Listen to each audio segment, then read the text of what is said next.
El herbario de plantas artificiales lo comencé cuando yo estaba en Madrid. Estaba haciendo como una residencia allá, allí estando en algún parque. En otoño vi una planta verde, una hoja verde en el suelo, ¿no? Y la recogí y caí en cuenta que evidentemente no era una, la recogí porque me pareció extraña y vi que era una planta de plástico, hecha en tela y con unas nervaduras de plástico. Y ahí inmediatamente se vino la pregunta, ¿y qué hace esto aquí en el jardín, en el parque? De ahí entonces viene a mi memoria, como le puede venir a todo el mundo, esa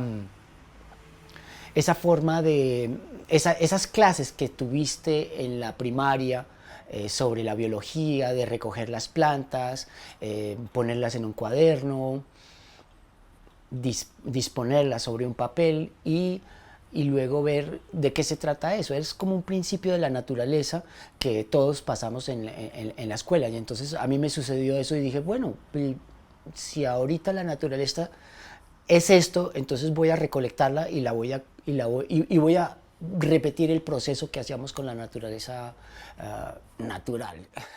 El herbario lo único que hace es como juntarse a esas metodologías científicas preexistentes, ¿no? De voy a tomar el objeto, voy a estudiar el objeto, lo aíslo de su territorio, tomo algunos datos de dónde proviene y luego, después de obtenerlo y de aislarlo, empieza la fase de qué es este objeto y cómo lo ordeno, ¿no? Eso es básicamente el principio de clasificación, de metodología científica.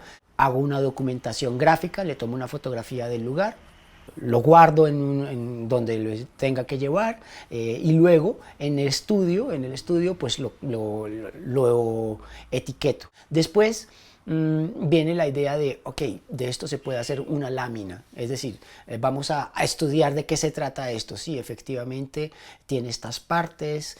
¿Quién está en relación a ese objeto? ¿Quiénes están en relación a ese objeto? Que es lo que es realmente lo que más me interesa, ¿no? Entonces se van generando varios documentos. Por un lado, hay un archivo que se llama el archivo in situ, que son muchas fotografías donde yo voy ordenando esas fotografías según las diferentes categorías.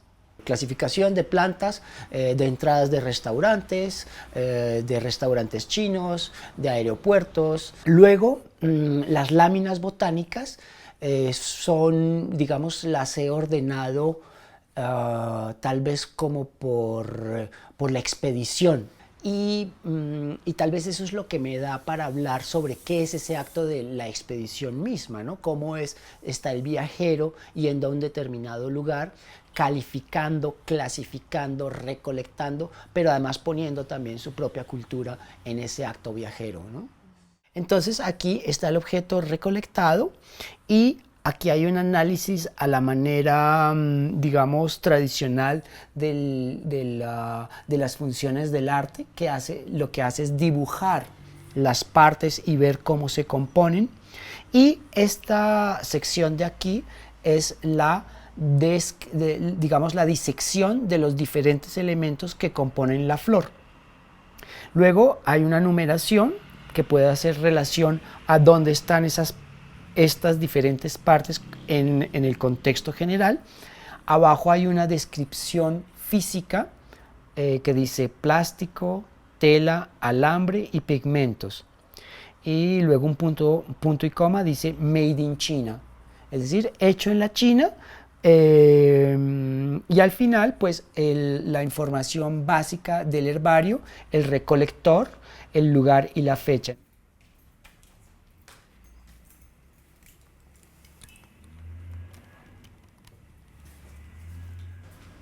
Es importante resaltar que el herbario de plantas artificiales tiene una base en la repetición de unas ciertas expediciones que suceden en Colombia particularmente, pero también suceden en otras partes del mundo.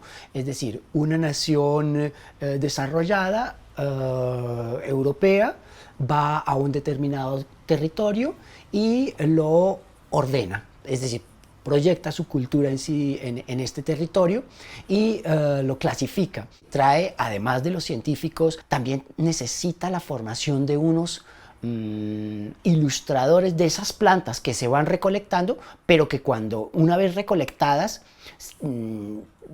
es decir, han sido cortadas, pierden sus características. Entonces lo que necesitan es alguien que las ilustre como se supone son originalmente. No hay fotografía. Y solamente hasta los años 50 se procede a recuperar eso como una especie de elemento simbólico de identidad, ¿no? Se ve en esa expedición botánica la posibilidad de la identidad colombiana. La expedición botánica resulta que contestaba la pregunta ¿y quiénes somos nosotros? Entonces la expedición botánica decía, nosotros somos naturaleza, más o menos, ¿no? Entonces, en ese sentido, la expedición botánica sí se vuelve como una especie como de piedra de toque de qué somos nosotros que no son ellos, que somos nosotros como nación independiente a ellos Europa. Todo este proyecto mío hace ironía sobre precisamente esa pregunta, ¿no? Es irónico en el sentido de que existe la idea de nación como tal. ¿Qué es esa idea de nación? ¿Qué es hoy en día la nación si yo estoy ya recolectando plantas artificiales? Después de eso viene una pregunta que es la pregunta por lo ecológico, ¿no? ¿Qué es del mundo si ya hay alguien que está clasificando la representación del mundo y no del mundo? ¿No? Entonces, esa sería como la pregunta que deviene de observar una estructura de conocimiento aplicada a algo falso. La estructura de conocimiento como la expedición, el estudio botánico a algo que no es botánico, que ya no es. Entonces lo que hace es como una pequeña piedra en el sistema de conocimiento del mundo, que es tal vez lo que es relevante a la hora de que el proyecto tenga repercusión en la persona que lo está observando.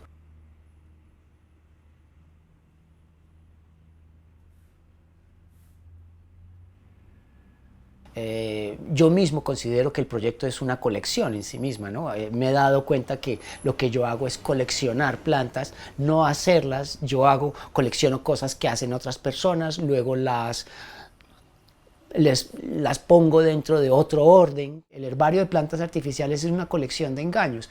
Y como, no obstante, eso no deslegitima la idea de que cuando alguien habla con flores, habla desde el cariño, podríamos decirlo así, ¿no? Entonces hay una especie como de seducción por esa representación floral, aunque sean de mal gusto. Y poco a poco tú vas llegando a ello y vas cayendo en cuenta que el mismo objeto te replantea la idea que tú tienes sobre lo natural y te replantea esa idea de por qué está ahí, por qué está coleccionado.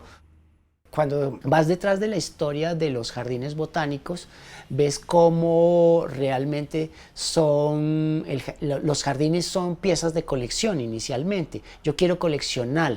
¿Y qué voy a coleccionar? Voy a coleccionar el mundo, mis pedacitos de mundo, ¿no? Entonces es muy curioso, tengo una fotografía sobre Kew Gardens, donde una de las materas se llama The Americas, ¿no? Y la otra se llama África y la otra se llama Oceanía. Entonces son colecciones de pedacitos del mundo, definitivamente con la voluntad de control sobre esos pedacitos del mundo. Es curioso cómo, digamos, la botánica puede ser entendida a pesar de su seducción, como realmente un ejercicio de poder. Es un ejercicio científico que analiza las características de un ser vivo, sobre todo para controlarlo. y sobre todo luego para reproducir su control. Y por lo tanto es como una base fundamental de un control económico sobre un territorio, ¿no?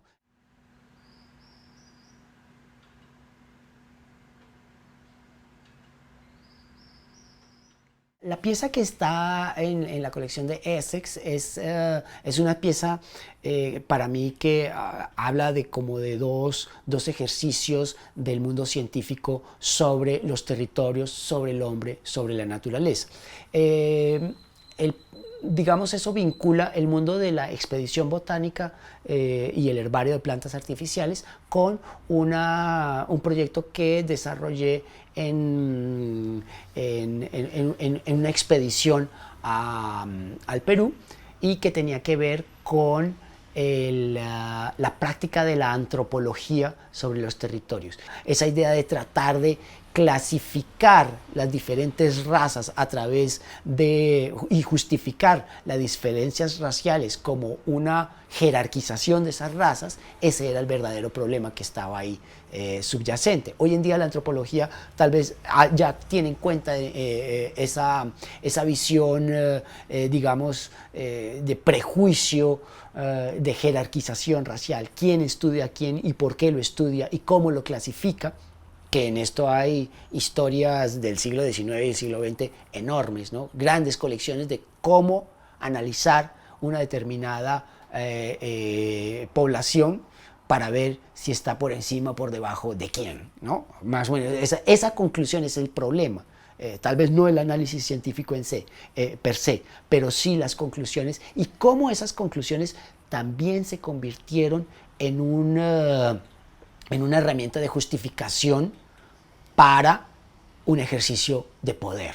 Entonces lo que hay allí es una especie también de juego irónico donde yo procedo a comparar una orquídea artificial con una cabeza, la cabeza de un ser humano. Entonces hay una cierta, como digamos, lo que planteo es una especie como de correspondencia entre las medidas de un objeto pseudonatural con las medidas del dibujo de una cabeza.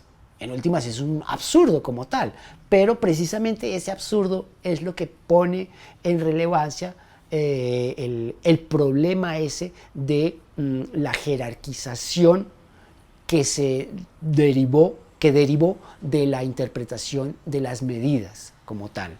Esa pieza de Essex entonces está repitiendo la expedición que yo hacía a Machu Picchu, pidiendo que yo fui con una herramienta de medición antropométrica y no iba yo como haciendo la parodia del investigador que va y mide a la gente, sino le pedía a la gente que yo me encontraba allá que midieran al investigador. Era un principio de cambio de dirección precisamente sobre ese problema de la interpretación. No creo que se haya solucionado nada, ¿no? En últimas, las conclusiones pueden ser igualmente problemáticas, pero la voluntad era rompamos esta vía de jerarquización social. Entonces, ese elemento, digamos, de esa ciudad, la ciudad de Machu Picchu, realmente lo que viene detrás es quiénes habitaban allá y con quienes se encontraron para que ya no habiten allá, ¿no? Es de hecho el encuentro de la sociedad colonial invadiendo los territorios de los indígenas nativos de América, y ese choque cultural es lo que realmente ahí también está implícito, es decir, yo también me pongo ahí en juego, porque evidentemente yo no tengo el corte latino por excelencia, ¿no? Rubio, de ojos azules, pero que no es lo que llaman gringo, soy americano, pero ¿qué tanto soy de América? Es decir, no existe esa pureza de identidad, no existe, la identidad en América es una identidad problemática por eso mismo y como tal sigue existiendo ese encuentro social y racial en América. Es decir, eso no ha sido superado, eso está ahí presente e implícito. Entonces yo de alguna manera me ponía en el juego de de ser el analizado, no el analista, ¿no? Y eso ya cambia las posiciones de juego. El proyecto del herbario todavía tiene, por su propia estructura, tiene vigencia y se puede y sigue de hecho andando. En un determinado momento yo me hacía una pregunta por lo que Colombia pretendía hacer con esas láminas de la expedición botánica que empiezan a publicarse en los años 70 y que en últimas terminan regalándose entre la gente. Oye, nosotros somos esto, somos naturaleza. Ah, qué bonito, lo voy a poner en mi sala, ¿no? Y entonces era una identidad nacional que en últimas al decir yo, oiga, esa identidad nacional también puede ser falsa, pues resulta que no solamente se aplica al contexto colombiano, sino que lo que ha sucedido aquí también ha sucedido y sucede en otras partes del mundo. Entonces, lo interesante también puede ser, por ejemplo, una pregunta como la que yo hago en la expedición Venecia. Es decir, yo voy a ir a Venecia, un centro, vamos, europeo, de flujo del comercio mundial, y yo voy a ir desde América a analizar a Europa. Entonces la pregunta termina siendo un poquito también, un poquito contestataria, un poquito, bueno, a ver, yo ahora quiero saber cuál es tu naturaleza, ¿no?